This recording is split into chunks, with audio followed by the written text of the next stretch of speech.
Hey guys, my name is Matimo, and today I got up a little early so that I could check out the new patch. I was really excited. I really wanted to get my hands on the new attachments.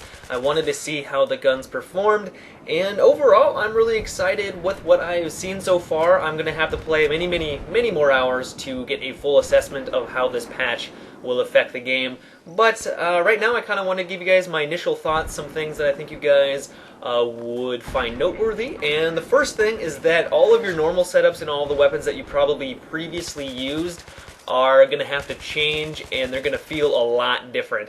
I found that the previous viable setups, which is normally just the silencer and the foregrip, is no longer going to be as powerful as it once was. We already knew that going into the patch that it wasn't going to be as strong, but it's a pretty significant nerf for this combination. You're going to have a difficult time taking people out at long range. Using the foregrip and the silencer, I found that the recoil was very unmanageable at longer distances. Maybe I'm just out of practice, I don't know, but it just felt like it was a significant decrease in accuracy and a lot more recoil at long range. So I don't think the silencer foregrip is no longer going to be the top combination. What I did find though was that the heavy barrel is a phenomenal, just a really nice attachment. They buffed it significantly, and when I slapped that on pretty much any of the weapons, it became a much more powerful gun at long range. I could stay on target very easily, and I just found it to be an overall satisfying attachment so far. I also tried out the Bipod, and I was actually kind of surprised at how effective it was.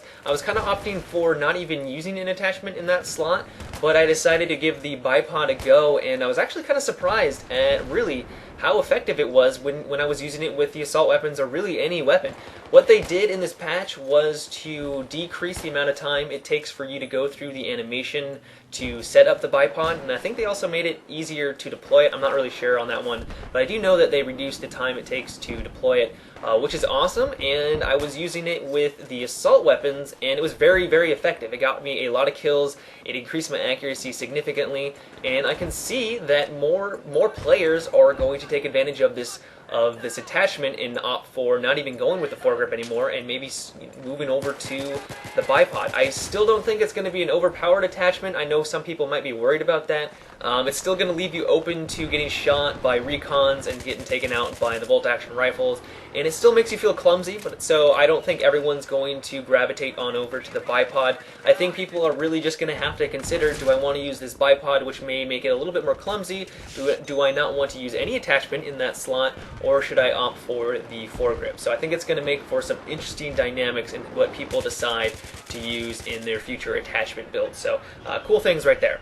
I haven't really checked out many of the other attachments. I did try the suppressor. I liked it in some situations, but I'm going to have to get back to you guys on more information on that. I'm going to really just go through all the attachments. I'll probably make a video on each one and how they will perform in different situations, so stay tuned for that. Another thing I wanted to talk about was that the stock weapons seem to be really powerful. I went through a lot of the weapons that you unlock, and I found myself gravitating towards the stock weapons. I found them to be very effective. The accuracy on a lot of them were fantastic, especially when I was using the heavy barrel. So I'll be interested to see if that is true while I continue my play sessions. Will I continue with the stock weapons, or will I just start going, find some weapons that you unlock that are just as viable? So, but right now, if you're trying out the patch, you're not having luck with a lot of the weapons that you previously were using, try out the stock weapons like the M16A3, the AK. They are working for me, and I'm sure they'll work for you.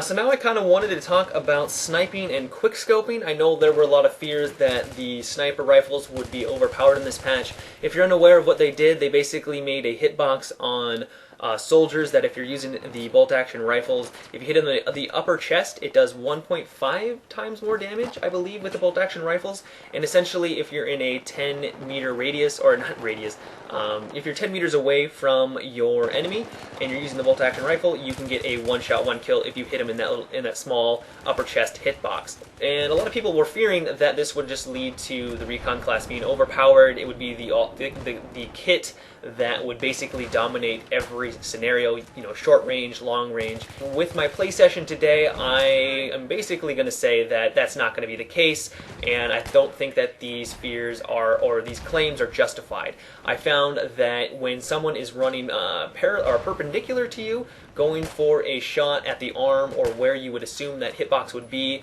you don't get that one shot, one kill. Even if you're up close, the arm blocks it, and you don't get the kill. The only way for you to get the kill is if they're basically running straight at you and you get that, you get the shot in the chest. And also that 10-meter range is really, really short. There was a lot of situations where I thought if I went for the chest shot, I would have gotten the kill, but apparently I was out of range of that, that really short 10 meters, and I don't get the kill, and I got myself, then I died. So I don't think that these changes are going to make the recon class overpowered, but I do think it's going to make it a little bit more viable. And if you do get a shot up close where you kill, you shoot him in the chest, it's going to get you that kill. I think it's a nice change. It's going to make the recon class a little bit more viable in more situations, and I think people just need to try it out and not freak out that this is going to completely make the recon class overpowered. Another thing I really like is that the minimap has changed. You can switch it between 3 different settings, and I would highly recommend checking out all 3. I like the changes a lot. It makes it a lot more crisp and clear, and you can identify where targets are a lot easier. So I'm really, really liking this, the minimap change. So the final thing I wanted to talk about was the Stinger missiles. I'm sure a lot of you have questions on it, and what they've done in the patch was to significantly increase the damage, but also they decrease the effective range for you to be able to lock on it to a target. So really what Stinger missiles are going to be useful for is taking out helicopters. You're not really going to be able to take out jets. The only way you're going to be able to do that is if they're going really slow, they are directly above you, and they're just, they're just not doing their best to get out of the way. And that's the only way you're going to be able to lock onto them because, like I said, the range is just significantly decreased. But for helicopters, it's gonna make for an interesting dynamic between infantry units and the helicopter pilot. The pilot's going to have to gauge, should I try to stay in this location, maybe take out the 2 people or the couple people that are trying to take me out on the ground with their Stinger missiles, or should I just try to get out of their range and avoid getting shot out of the sky?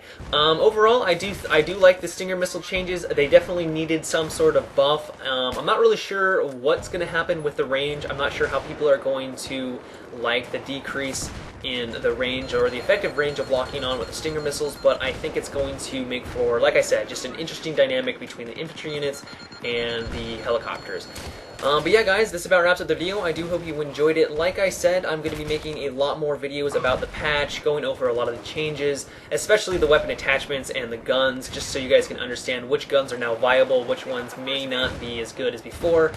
So stay tuned for that. If you guys did enjoy this video, I would appreciate it if you give it a thumbs up, and if you haven't already, subscribe to my channel for more videos. But until next time, guys, have a good one, and take it easy.